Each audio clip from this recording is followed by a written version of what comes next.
Hare Krishna. So we will get started. So welcome to the ISKCON Portland Sunday morning, Sunday Feast, Bhagavad Gita class. So here you can see our presiding deities, Sri Nitai Sachinandan. Lord Chaitanya Mahaprabhu appeared 500 years ago.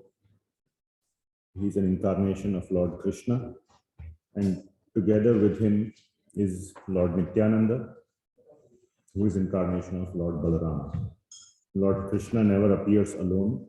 He always appears with Balaram, like Ram and Lakshman, Krishna Balaram, Nitai and Sachinanda. So we will start our class with the Mangalacharan prayers. If you would please like to grab a Bhagavad Gita, you can do that. Parnika, can you give out Bhagavad Gitas?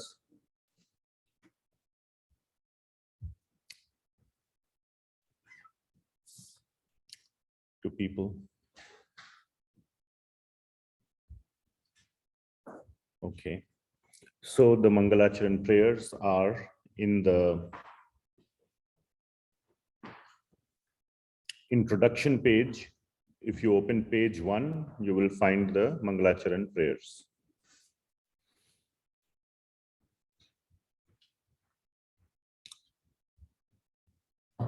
Om Ajnanatimirandhasya Jnananjanashalakaya Chakshurunmilitam Yena Tasmai Shri Gurave Namaha. Shri Chaitanya Manobhishtam Sthapitam Yena Bhutale Swayam Rupaha Kadamahyam Dadati Swapadantikam.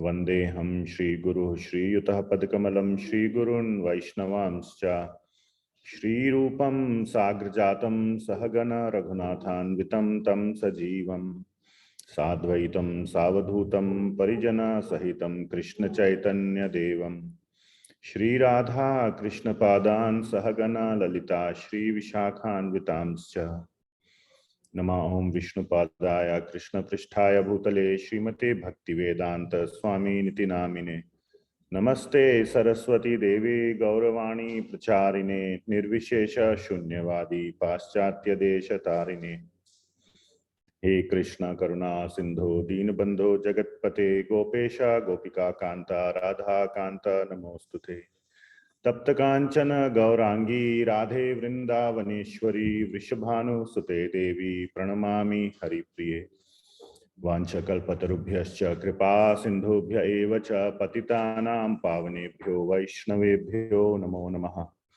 Jaya Shri Krishna Chaitanya Prabhu Nityananda Shri Advaita Gadadhara Shrivas Adi Gaura Bhakta Vrinda Hare Krishna Krishna Krishna Hare Hare Hare Rama Ram Rama Hare Hare. Srila Prabhupada ki jai.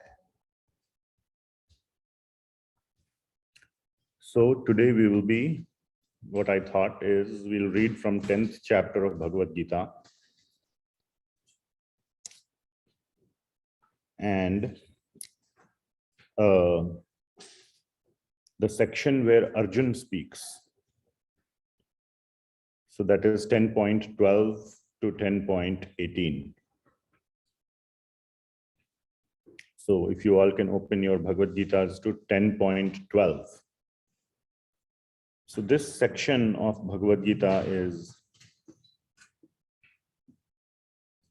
right after the Chatur Shloki of Bhagavad Gita. The 4 essence or essential that capture the essence of Bhagavad Gita, the 4 verses, Chatur Shloka, 4 shlokas that capture the essence of the Bhagavad Gita, the essence of the teachings of Bhagavad Gita. So we will first read the verses. There is a lot to be understood and internalized and applied through these verses. So we will go through that.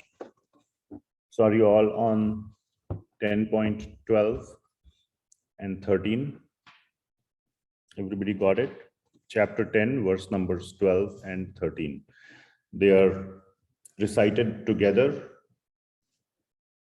And did you increase the volume there? Did you increase the volume there? Make it a little bit less. There's some echo. Hare Krishna. Make it less, please. More, less. Hare Krishna. All right. Great. Thanks. So I will recite it a couple of times, and then if devotees want, they can also recite. Okay. And then we will discuss, read and discuss the verse. For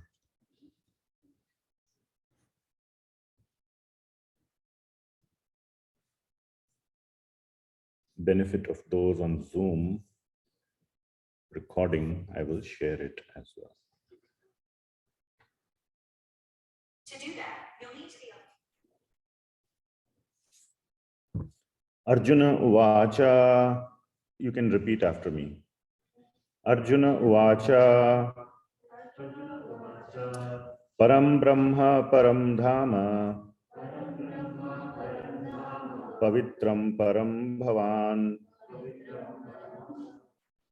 Purusham Shashvatam Divyam, Adidevam Ajam Vibhum, Ahustvam Rishaya Sarve, Devarshir Naradas Tatha, Asito Devalo Vyasaha,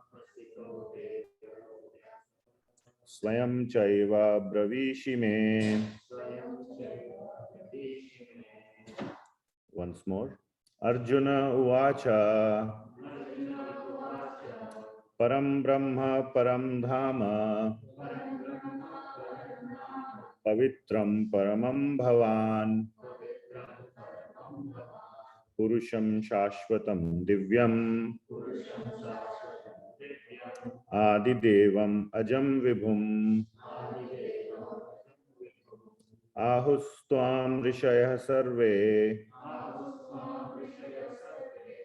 Devarshir Naradas Tatha, Asito Devalo Vyasaha, Swayam Chaiva Bravishime. Arjuna Uvacha, Param Brahma Param Dhama, Pavitram Paramam Bhavan, Purusham Shashvatam Divyam, Adidevam Ajam Vibhum, Devarshir Naradas Tatha. Did I make a mistake? Oh, Ahustvam Rishaya Sarve, Devarshir Naradas Tatha, Asito Devalo Vyasaha, Swayam Chaiva Bravishime. Would anybody like to repeat? Arjuna Uvacha, Arjuna Uvacha, Param Brahma Param Dhama, Param Brahma Param Dhama, Pavitram Paramam Bhavan, Pavitram Paramam Bhavan, Purusham Shashvatam Divyam, Purusham Shashvatam Divyam, Adidevam Ajam Vibhum, Adidevam Ajam Vibhum, Ahustvam Rasaya Sarve, Ahustvam Rishaya Sarve, Devarshir Naradas Tatha, Devarshir Naradas Tatha, Asito Devalo Vyasaha, Swayam Chaiva Bravishime.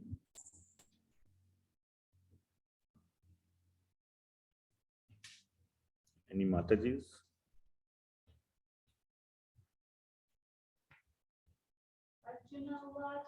Arjuna Uvacha,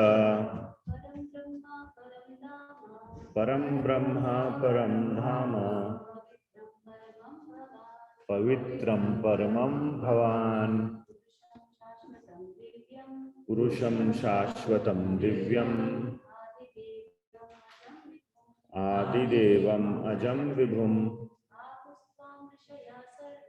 Ahustvam Rishaya Sarve Devarshid Naradas Tatha Asito Devalo Vyasaha Swayam Chaiva Bravishime. Thank you. What else? Arjuna Uvacha Param Brahma Param Dhama Pavitram Paramam Bhavan Purusham Shashvatam Divyam Adidevam Ajam Vibhum Ahustvam Rishaya Sarve Devarshid Naradas Tatha Asito Devalo Vyasaha Swayam Chaiva Bravishime. Thanks. All right. Anybody else? Okay.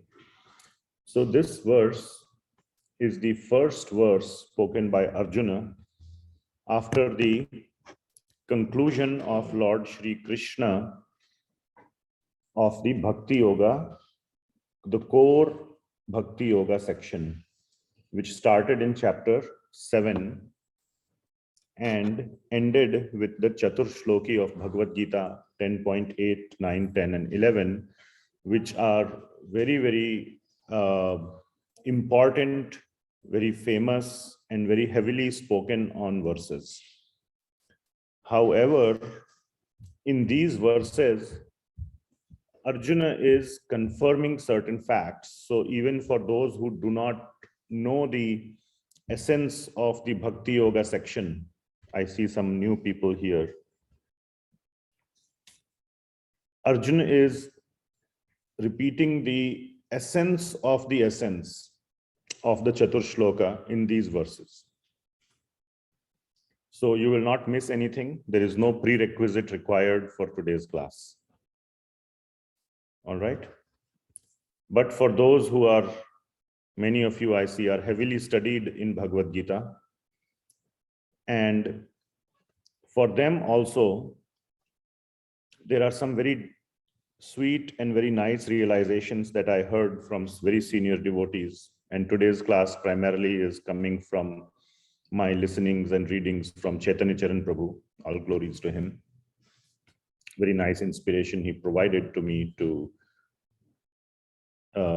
select this topic and speak about it. So all thanks to him. And of course, Srila Prabhupada, who is the inspiration for all of us. So there are some very sweet realizations that I got from these verses as well. So before we go into it, let us see the Anvaya, or the breakdown of the word by word. Param Brahma, Param Dhama. So after listening to the Bhakti Yoga section, which is the core essence of Bhagavad Gita. And don't worry if you don't know what is that core essence, because Arjuna is going to repeat that. So here is the point that Chaitanya Prabhu makes. So I'll mention the main realization that I understood from him in the beginning itself now. Arjuna is playing two roles here in the Bhagavad Gita. The first role is that of a very attentive student. That is very clear. That is very well known. Because Arjuna asked those questions in the beginning of Bhagavad Gita, not really questions, but expressed his doubts or expressed his weakness that I cannot fight. Do you know that why Bhagavad Gita was spoken? Yeah. Arjuna said, I have all my friends my respected uncles and grandfathers and teachers on the other side, how can I fight against them? And I don't want to fight. So that was the point where Bhagavad Gita starts. And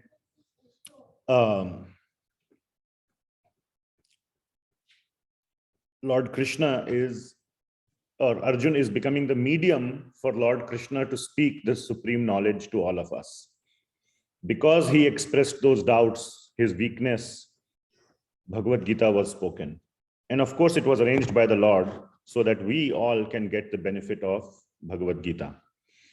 So, Lord Krishna then is giving the Bhagavad Gita, or has given the essence of Bhagavad Gita just before Arjuna spoke these verses which we recited.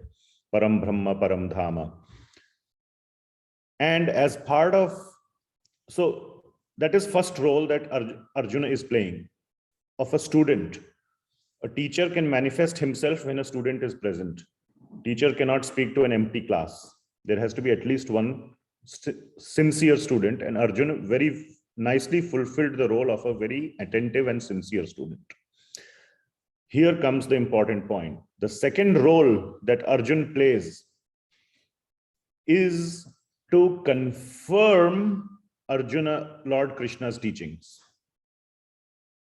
Okay? So Lord Krishna, even though he is describing Bhagavad Gita in a very simple way, at least that's how I feel, that it could have been way more complicated if you read some things like the Vedanta Sutras and all, in like 2 words, like, you know, a whole essay is compressed into 2 words. And you have to like break your head against the wall to understand how those 2 words could mean so much. Bhagavad Gita, Lord Krishna is explaining in very straightforward terms. He's not twisting, he's not compressing, he's not compacting, he's not encrypting, codifying, none of those things. Very straightforward. But still, Arjuna is repeating back the essence to Lord Krishna. Are you following? And it gives the chance to Lord Krishna to correct if Arjuna got it wrong. Okay, so it is not just Lord Krishna speaking. And the reason is because Lord Krishna knows that there will be many, many people in the future who will misinterpret Krishna's words. And that happens. We have seen all of that. Is why Srila Prabhupada was more or less inspired or forced, so to say, forced as in forced by himself, to write the word as it is below the Bhagavad Gita. As it is means as the author of Bhagavad Gita intended. Who is the author of Bhagavad Gita? Shri Krishna.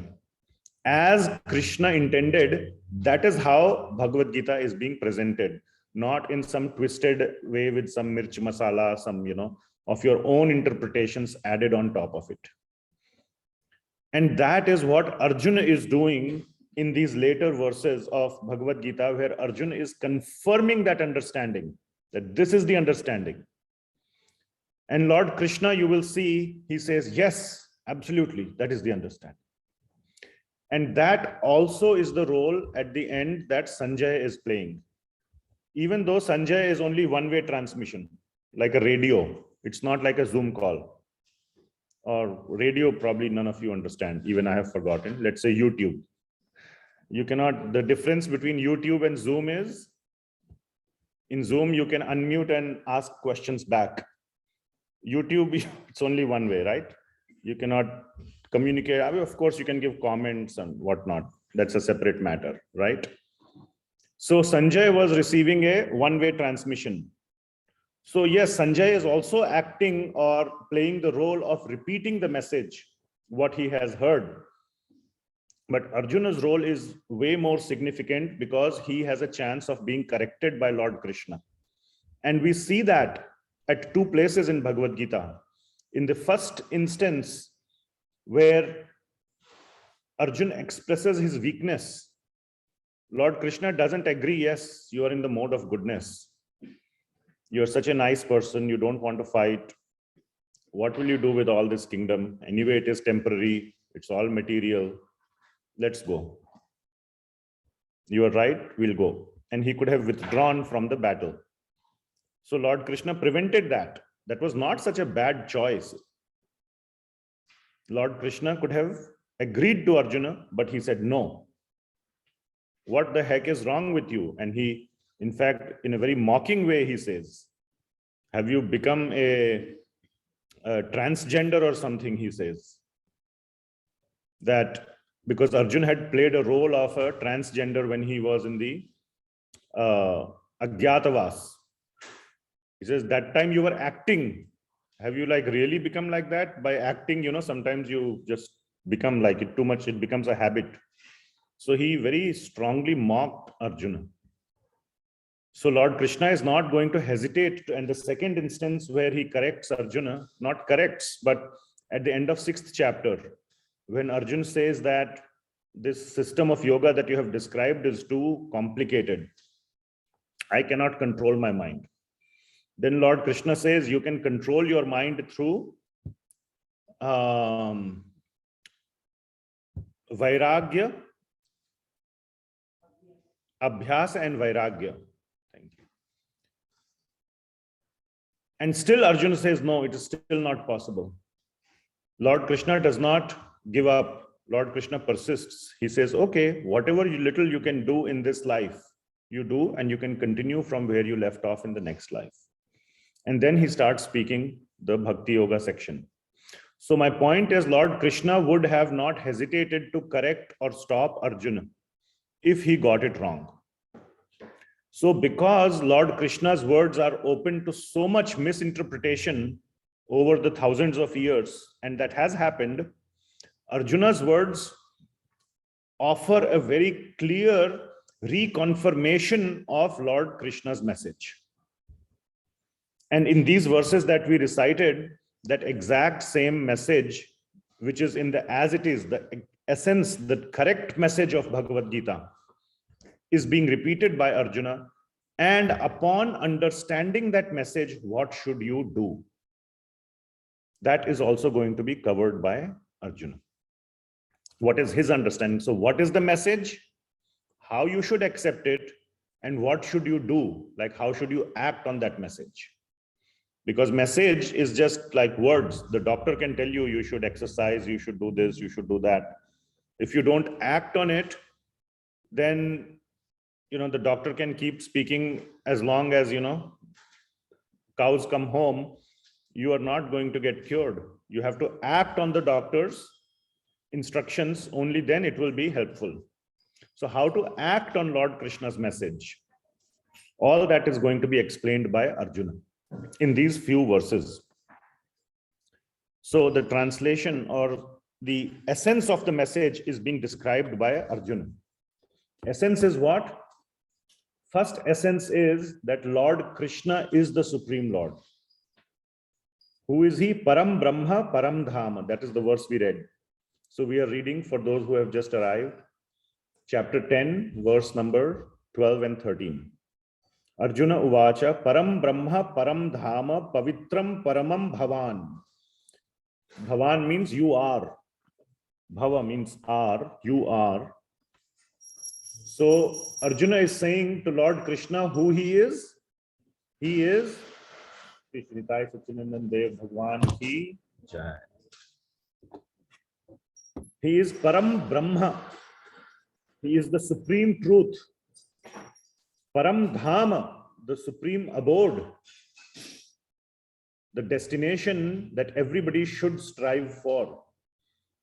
Pavitram Paramam, he is the supreme Pavitra, the supreme pureness or the supreme purity is in Lord Krishna. Purusham, he is a person. So Bhagwan is not some light or some energy. That is the impersonal understanding that he is clarifying. Shashvatam, he is eternal. So Bhagwan was, they get this question too many times, but Bhagwan, or they don't even use the word Bhagwan, even though everywhere in Bhagavad Gita is said Shri Bhagavan Vacha. Krishna was killed by that hunter with the arrow. So, Krishna was killed by some small hunter Now, you have to read Srimad Bhagavatam. We don't have time to go through that. Lord Krishna was not killed by a hunter. If he had to be killed, he was sitting right in front of the chariot of Arjuna. And all the arrows of Bhishma were he was like a magnet in front of the chariot. So all the arrows that were coming, they would get, into Krishna. They would not even go till Arjuna.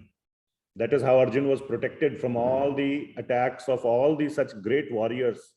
If Krishna could have been killed by an arrow of a hunter, he would have been dead long back by the first arrow of Bhishma Pitamaha. So that does not enter the people's head. So they make all these statements that Krishna died as in he is ashashvata. Dukkhalayam ashashvata means non-permanent. So Krishna is shashvata, means he is eternal, he is permanent. He is divyam, he is transcendental, he is not material. Purusham shashvatam divyam. Adi devam means he is the original deva, from whom all the other devatas emerge. That also will come in one of the later verses, which we won't have time to go into. Deva Devan, there is a term that he is the origin of all the devas. Here also it is mentioned, Adi Devam, Ajam, unborn. So neither does he have death, Shashvatam, nor does he have birth, Ajam, unborn, Vibhum, and he is the greatest. So this is who Krishna is. And this is what has been described by Lord Krishna in many of the previous verses as well, by which Lord Krishna spoke. So if there was any inaccuracy in these statements of Arjuna, Lord Krishna would have pointed out. At least we have the same statement from two persons, Krishna and Arjuna. So those who may want to say that Bhagavad Gita actually means something else, they have to contradict two persons, not one. They have to contradict Krishna and they have to contradict Arjuna. And they have to justify the fact that why Krishna did not correct Arjuna. Not only why he did not correct Arjuna, he says later, I agree. You are right.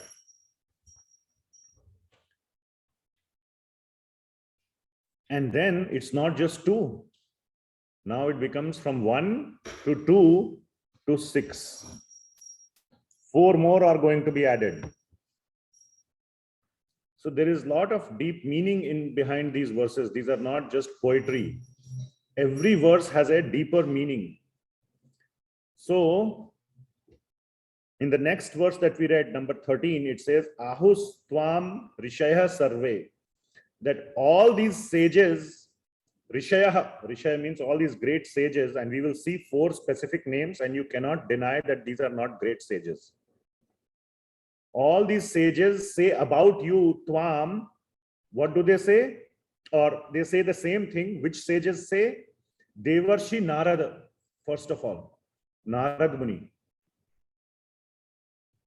Then 3 more, Asita, Devala, Vyasa.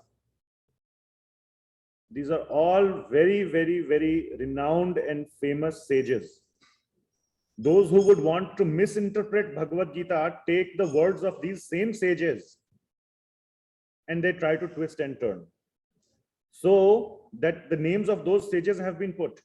If Krishna wanted to say something, he would have said, yes, Narad has said so, but no, don't include Vyas in that category, or don't include Asita in that category. He has said something misinterpretation. No, Lord Krishna does not object to any of these points. Swayam Chaiva Bravishime, that same thing which these 4 sages have said in different shastras, now you are saying to me. So which means that this shastra that you have spoken to me, this science of Krishna consciousness, of Bhakti Yoga, has been confirmed by these sages as well. So whoever wants to misinterpret the Bhagavad Gita now not only has to justify why Arjuna is saying like this, But why Vyasa, Asita, Devala and Narada are saying what they are saying? So the barrier for justification to say that Lord Krishna's message has some other meaning other than given by Srila Prabhupada and by our acharyas in Bhagavad Gita commentaries is different, the barrier is very high. But still, that doesn't stop people from misinterpreting. But intelligent people like you and me should question that. What happens is that we just take it on, oh, they're saying something, because we don't know better, we just follow. Okay, theek hi hoga. Must be true. This person is sitting on this big chair, official temple, he's, official building, he is sitting, must be speaking the truth. But that is not the case. We see in our life, so many people sit on big pulpits, on big thrones, and speak all kinds of nonsense, which leads to mass killings, mass destructions, because they have access to a big chair. So having access to a big chair doesn't make you right. You have to use your own intelligence, try to apply the intelligence to see what is written in the Bhagavad Gita, and try to match.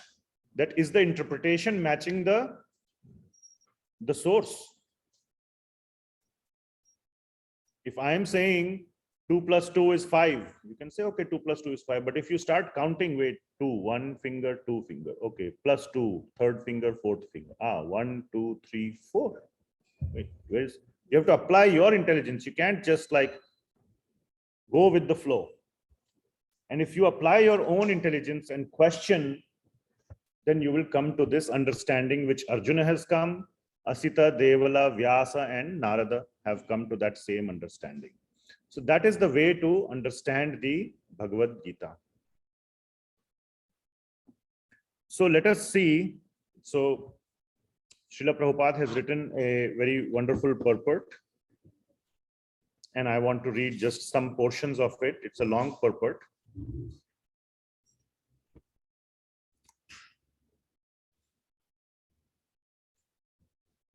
He starts off by saying, in these two verses, the Supreme Lord gives a chance to the Mayavadi philosopher.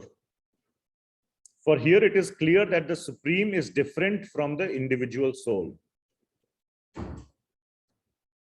Arjuna, after hearing the essential 4 verses of Bhagavad Gita in this chapter, became completely free from all doubts and accepted Krishna as the Supreme Personality of Godhead. He at once boldly declares, you are Param Brahma, the Supreme Personality of Godhead. So, Srila Prabhupada is giving a direct challenge to the Mayavadi philosophers. Come and try to justify this statement.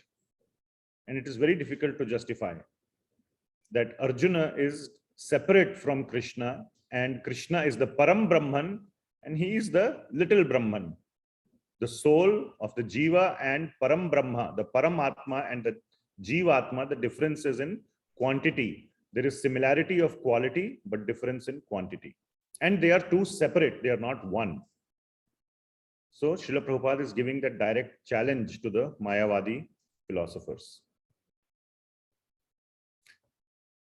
2 paragraphs down, it's a very beautiful paragraph in the purport. In the Vedas, the Supreme Lord is accepted as the purest of the pure.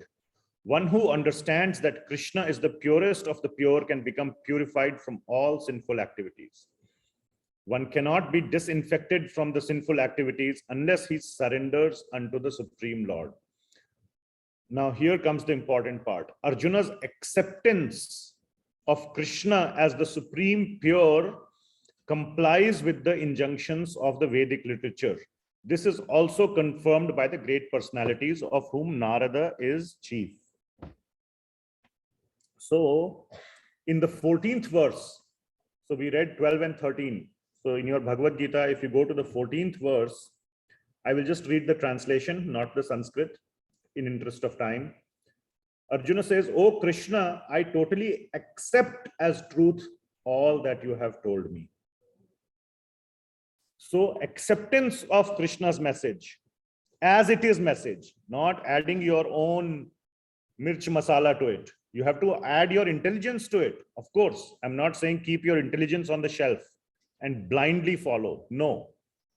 But using that intelligence, you have to, in corporate terms, those who are working in software or maybe even other places, there is this term called intellectual honesty. Have you heard that term? Intellectual honesty. Intellectual honesty means be honest to promote your own projects, pet projects, and this and that. People, twist and turn. Oh, because resources are limited. To promote my project, I have to pull down the other guy's project because the number of engineers are the same. So either these engineers can do his project, in which case he will become a vice president or get a promotion, and I will not. So let me get his project killed. So then my project will get a chance, then I will be the famous person. All this happens in corporate culture. And therefore there is this term called intellectual honesty. If you want to kill that project, the other guy's project, at least do it with honesty. Make genuine points. If there is a genuine flaw in that project, fine.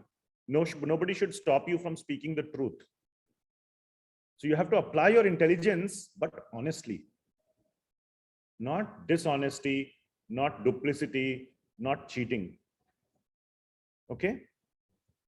So you have to apply your intelligence to understand Krishna's words. But if after applying the intelligence, when you see what is meant, then you accept it. If his project is really better, accept it. Why you have to be a cheater to get his project killed by telling lies, just to get name, fame, and popularity? That's wrong. So therefore, Arjuna is saying, I totally accept as truth all that you have told me. He has applied intelligence. You cannot say that he did not apply intelligence. He has asked so many questions. In fact, at the end of the second chapter, Arjuna asks a question, which is the beginning of chapter 3. That, what should I do? Should I apply detachment, which Lord Krishna spoke in chapter 2? Or should I work with as my duty, which also Lord Krishna spoke in chapter 2? So duty versus detachment. Then in chapter 3, Lord Krishna talks about doing your duty with detachment, both. Somehow Arjuna still doesn't get it. And at the end of, or at the beginning of 5th chapter, he asks almost a very similar question. This shows that Arjuna is not just blindly accepting. He is questioning, and he is not afraid to question the same question if the answer is not clear. So that makes Arjuna a intellectually honest student. But once he has accepted, then he moves on. Then he accepts. So here Arjuna is saying, I totally accept as truth all that you have told me. And that is how we should accept Bhagavad Gita. If Bhagavad Gita makes sense to you, then you have to accept it. Not for any personal pride, prejudice, or to prove some point. Or maybe you have gone too far down into a particular misinterpretation. Now you can't walk back. Oh, I'm too invested in it. That is what Ravana finally tells Kumbhakarna. That, oh, I am now too invested into this war. Even Kumbhakarna tells, are you a fool? This is the Supreme Lord. But he says, now I have lost my son Indrajit. I have, so much I have lost. Now I have to just see it to the finish. Even I am ready to die, but I can't walk back. So sometimes one is, but still, that's the wrong understanding. Ravana's understanding is not correct. It's never too late to accept your mistake and get on the right path. Never too late. This understanding, oh, I'm too far down the wrong path. Please tell me, if you are the one being wronged, if you are the one in Ravana's position, fine. It's very hard to understand. Yes, I'm too far down the wrong path. I have to now just see it to the finish. But if you are the one being wronged, would you accept other person's explanation that no, I'm too far down the line of hurting you, so I will continue to hurt you? Will you accept that explanation? You say, at least when you came to know that you are wrong, you should have stopped, isn't it? It's never too late. So for whatever reason, people may misinterpret the Bhagavad Gita, but once after applying your intelligence, you understand the correct understanding, you must accept. So that is the second step. First step is to get the right understanding by using your intelligence. All right.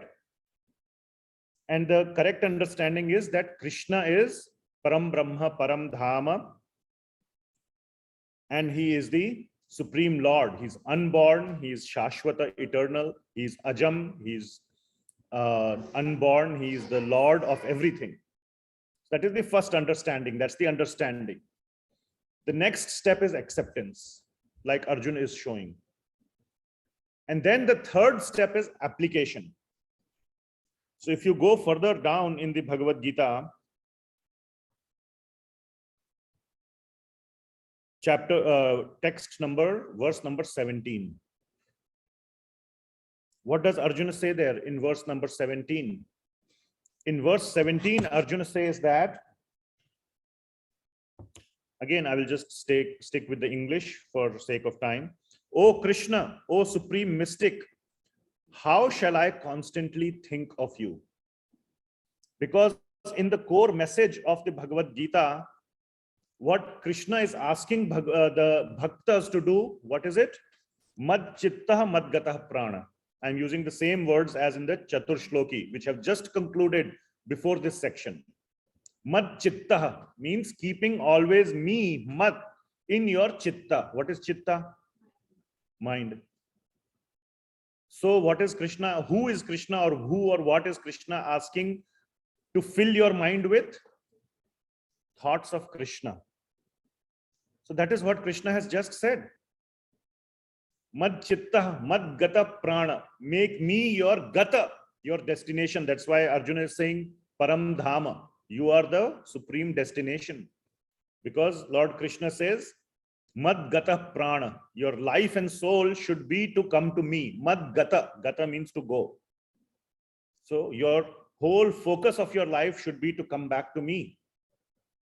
Mad gata prana. So Arjuna is asking, how should I do that practically? So he is now ready to apply. Like the doctor has written, okay, you need chemotherapy. So the patient asks, okay, please tell me, give me the appointments. Which hospital should I go to? How many times I have to go? Every week, 2 times, 1 time, whatever, the whole, the whole practical aspect. He's ready to commit to the process. So Arjuna is asking, how shall I constantly think of you, and how shall I know you? In the various forms you to be remembered, in what various forms are you to be remembered, O Supreme Personality of Godhead? So he's asking that question. And then the rest of chapter 10 is Lord Krishna describing how one should understand, or how one should remember Krishna in this world. Whenever we see anything wonderful, anything beautiful, how we can remember that, yes, it is coming from Krishna, how we can generate remembrance of Krishna while we are engaging in the material world. Krishna is not asking us to quit the material world. While we are engaged in the material world, do that, remain engaged, and remember Krishna. Mam anusmara yuddha cha. So Lord Krishna is telling Arjuna, do your duty. And right now your duty is to establish dharma by defeating the bad guys, the evil guys. So establish dharma, go and finish off. I am the protector of dharma, Lord Krishna tells Arjuna. Dharma comes from me, he says. And I have decreed, I have ruled that these people should die. Do you want to become the executioner of my order? The instrument, he says. Nimitta matra bhava savyasachi in 11.33. So are you willing to do that? And Arjuna says, yes, absolutely. Karishye vachanam tava. Whatever you say, I am willing to do.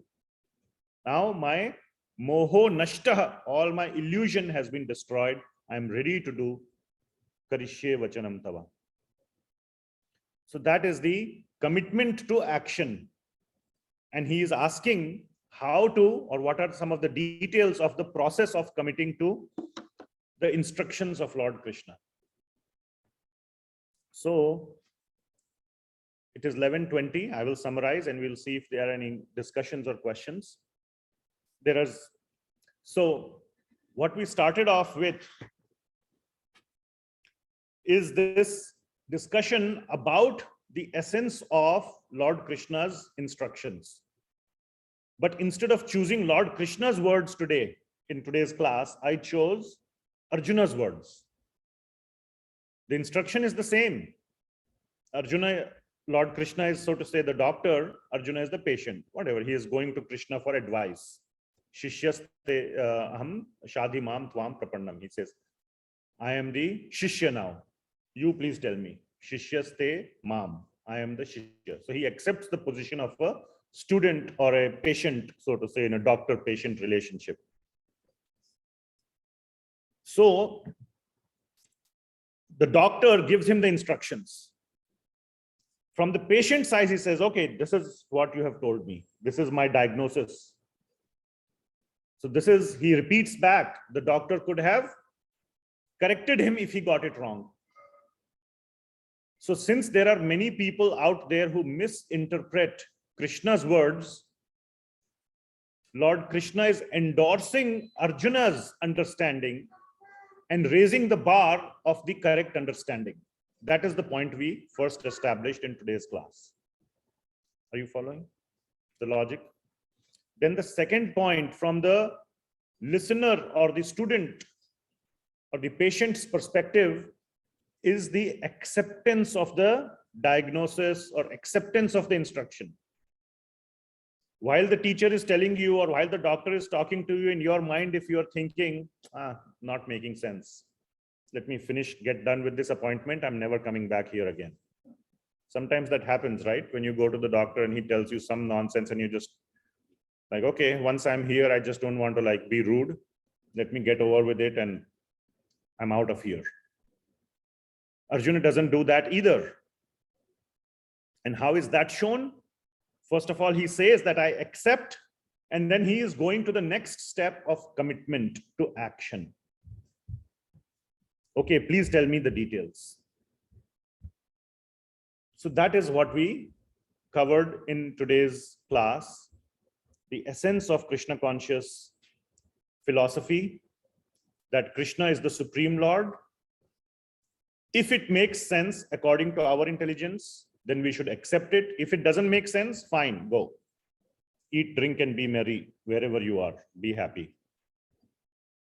But if it makes sense, accept it and then act on it. Bhagavad Gita is all about action. It is not armchair philosophy. Srila Prabhupada says that probably 100 times or more in his lectures and in his purports. This is not armchair philosophy where you can sit down and just think. It's about action. Lord Krishna is also not wasting his time with Arjuna. At the end of it, Lord Krishna expects action and a pretty, what should I say, massive or pretty serious action on Arjuna's part. Huge armies are assembled and a lot of action is going to take place. It's like we say, action-packed. So if you want action, then this action that happened in Mahabharata is way more action than James Bond or Tom Cruise or Amitabh Bachchan or whatever we call action. There was more action here than all other places put together. So there is a call to action. So Bhagavad Gita leads to action. So that is what we should use Bhagavad Gita for in our lives. Understand, accept, act. So if you have taken away anything from today's class, you should take away, understand with your intelligence, not with blind faith, accept, act. UAA, understand, accept, act. Okay. So thank you so much for tolerating me. Are there any comments, reflections, questions, or corrections?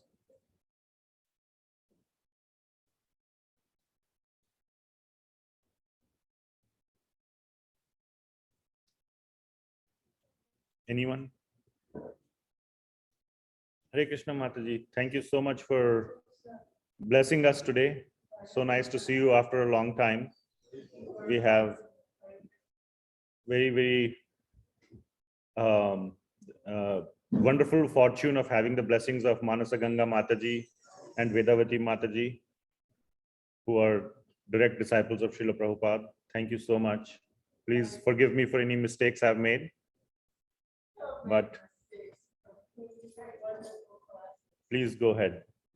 What I am noticing is we think that our intelligence will lead us to the correct decision. But what we have to keep in mind is that our mind can trick our intelligence into going for the glowing, shining objects instead of what is profound and real about Krishna. So to win over the intelligence, to understand and to accept and to act is most difficult, but also that's the goal. Absolutely right, Mataji. And I sense a little question there in what you said, that the intelligence / mind, though they are not the same, they are very different entities. Mana and Buddhi are two different entities, could trick us. The difference between the mind and the intelligence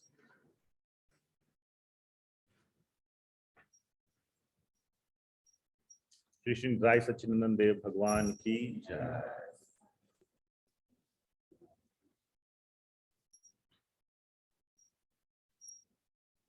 The difference between the two is that the mind is habituated.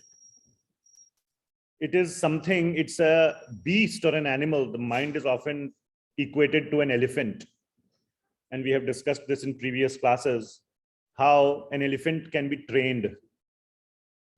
Initially, the elephant is very unruly, but if trained, it can, clear a big forest for you. It can break trees, it can lift logs, it can do a lot of heavy work. So mind has developed certain habits. If they are good habits, so mind is not always an enemy. Lord Krishna says it could be the best friend. But if it has developed bad habits, then sooner or later, we will suffer. And that suffering, nobody, no living entity, no intelligence, no mind can make one feel that, oh, this suffering is there, but I'm enjoying it. When suffering comes, then you want to get rid of it. That's why Lord Krishna says 4 types of people come to me. Artha, Artharthi. Artha is the one who wants to get rid of some kind of suffering. So when the mind, due to mind's bad habits, when suffering comes, then some people turn to God and some people turn to their intelligence. Aha. Ouch.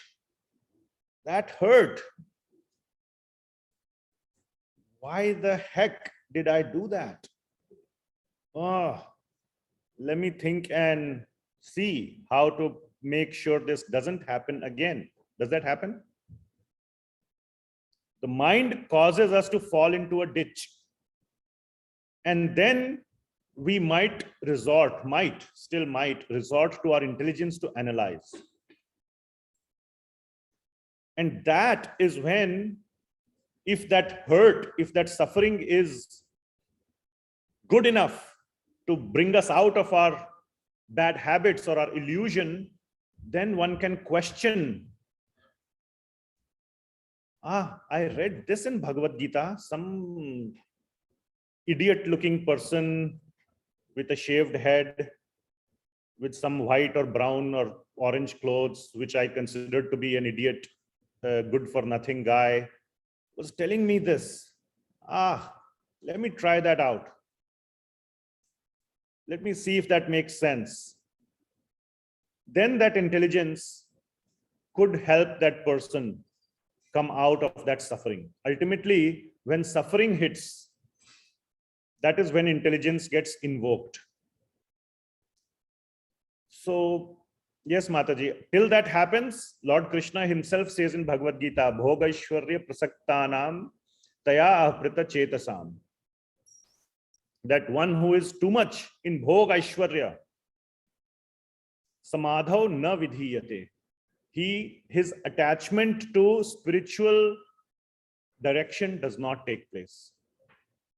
So if those who are eating, drinking, and being merry in this life and are perfectly happy, then maybe in the next life they will come closer to Krishna. It is harder to come to but using intelligence, one can really distinguish what is in one's benefit and what is not. So thank you for asking that question. And we will stop here and we will participate in Arati. Shri Nitai Satchidanand Dev Bhagwan ki jai, Srila Prabhupada ki jai, Srimad Bhagavad Gita ki jai. Hare Krishna. Hare Krishna.